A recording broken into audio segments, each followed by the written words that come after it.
You took a head to the beam as well. Did I? Yeah.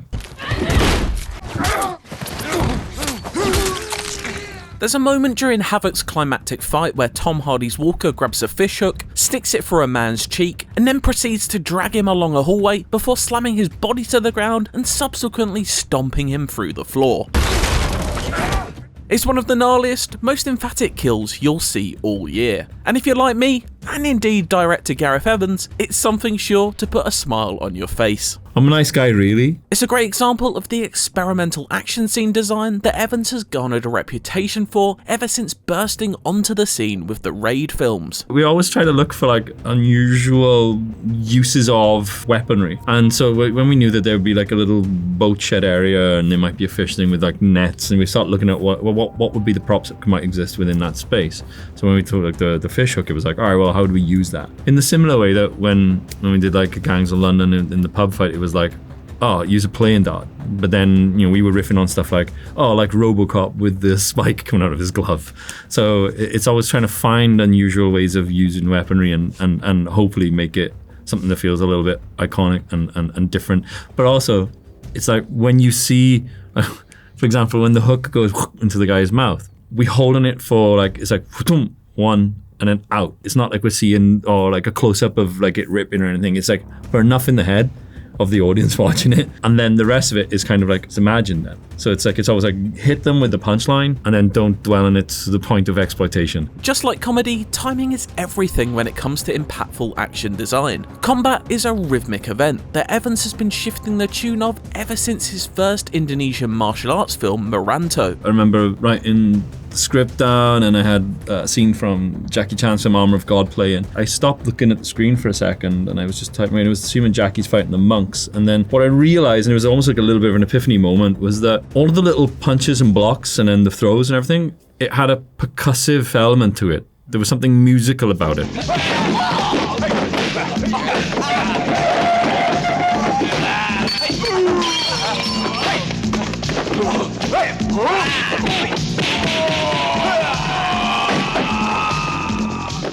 That's when the penny dropped for me. And so I realized when we were designing action that there's something musical about it. And then the more I trace back all the films that had like an impact on me and why I loved them, like even like in something like Hard Boiled, there's a warehouse sequence in that. Even little gaps of quiet which get punctuated by ricochet sparks on a car door or something. It's almost like a drum beat.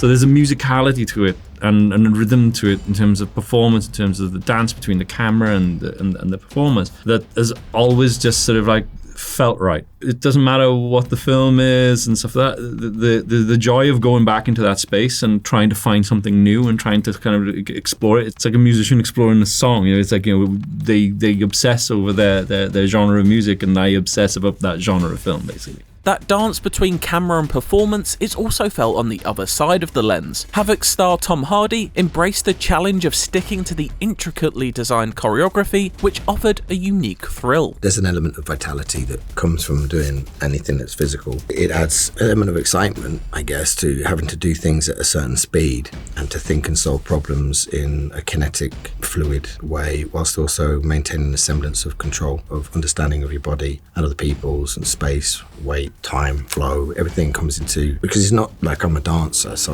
I'm never going to well, you don't want to say that, but I'm never going to experience what it's like to be a dancer. So I think as a professional, but as an actor, it's the closest I suppose I can get to feel the expression of dancing is going mobile with acting. And so action movies provide the canvas in order to pursue the dynamics of drama at a speed, and the convincing nature of that or not is the test and the challenge of, can you hold at this pace a tempo or a character at this rhythm in this symphony. So it's a challenge that I enjoy. Havoc is indeed a finely balanced rollercoaster ride packed full of action, and it all comes to a crescendo during the previously mentioned Boatshed sequence. Evans has long cited the violent films of Bloody Sam Peckinpah as a key inspiration for his work, and here you can see the Wild Bunch's steadily staged showdowns combined with the claustrophobic brutality of Straw Dogs to great effect, all sprinkled with a dash of Evans' now trademark slickness. It's a ferocious 10 minutes that elegantly moves from flash flashy gunfire ballet to more rustic hand-to-hand explosions of violence. The action moves to its own beat, creating its own score through thuds and trigger pulls. Deep down, I always knew for that fishing shack that I didn't want like a musical accompaniment to it. Like I wanted to be in the rawness of just guns and ricochets and then the screams and shouts of people. Like I wanted it to feel quite sobering, as opposed to sort of like, because whenever you put music over an action scene, it's difficult to get that tone right sometimes. Because is it like a glorification and a celebration of the violence, or is it like a haunting approach? When the rhythms change, sometimes it's hard then for a score to work within that modulation. When you watch it, there are rhythmic beats that it's like boom, boom, boom, zoom, but they're hopefully like in your subconscious and you're reacting in a way that you don't fully understand. With the scene taking 3 weeks to capture on set, creating such a seamless feeling of flow and rhythm required a dedication to precision, something that every member of the cast and crew needed to buy into in order for the fight to come together in such a striking fashion. What I've just realised is that it's the least freeing I've experienced ever being is like in action, because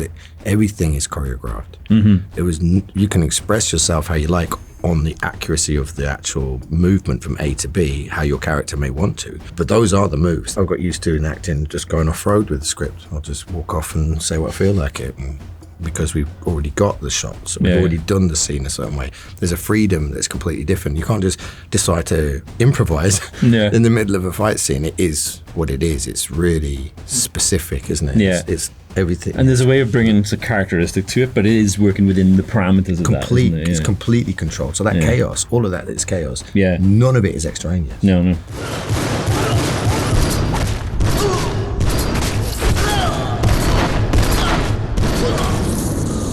That specificity and physicality also applies to the camera and how it captures the movements being performed in front of it. Evans recalls one moment being a particular challenge for director of photography Matt Flannery. There's a great sort of like harpoon gag. The difficulty with that was the camera movement that Matt had to do, because it was starting off very, very high in the top of the set, coming down a ramp and around a character, and the physicality that was required from Matt was very, very straining on him. So to get that and to get it smooth and to get it done the way we did was probably one of the hardest elements across that on a technical level.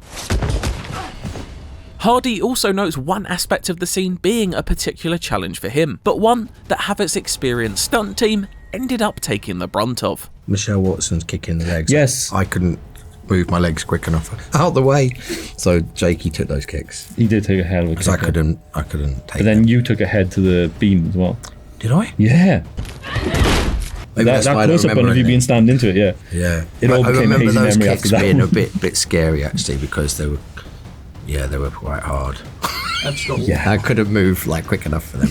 Of course, great action filmmaking is impossible without the artistry of an experienced stunt team. And finally, that artistry will be recognised with its own stunt design category at the 2028 Academy Awards. It's a long overdue addition to the Oscars, but one Hardy is still not entirely convinced by. There's not enough just stunt design, because there's so many elements that go into stunts as a department, that the design element is like an umbrella for panoply of a diaspora of different groups within that world that all need to be illuminated, understood quite how hard that they work, and what the stunt department, right across, for want of a better word, along with effects, do you know what I mean? Yeah. Deliver for people that want to go to the cinema or sit down and watch anything remotely with any action or anything beyond just the written word or the spoken word, whether it's people on horseback, cars, people jumping off buildings, people being on fire, fights, people getting run over, underwater, skydiving, whatever it is, that entire universe of people who are unsung. And they put a lot on the line for that physically, and they're largely unspoken, but they do really put the thrill into film. Yeah. Full stop, and TV. So one Oscar, it's a bit little too late in some aspects. So it's good, it's great, and cup half full territory. But I think perhaps a little bit more is asked for. Subcategories would be nice. Yeah, because I've got a lot of friends in that world. So yeah, I'd like to see some subcategories in there as well. I don't think awards drive the craft. I think that's the wrong reason to do it. I think it's all about expressing yourself within the parameters of what the film is that you're making. I think it's, about time that it got rewarded, about time that it had some recognition. And yeah, hard to understand why it wasn't from the get-go, really. Havoc unfortunately won't be eligible for an award at the 100th Academy Awards in a couple of years' time, as it's out on Netflix right now. For similar videos, check out how Steven Spielberg translated action into dance for West Side Story, or how Christopher Nolan built the bomb at the centre of Oppenheimer.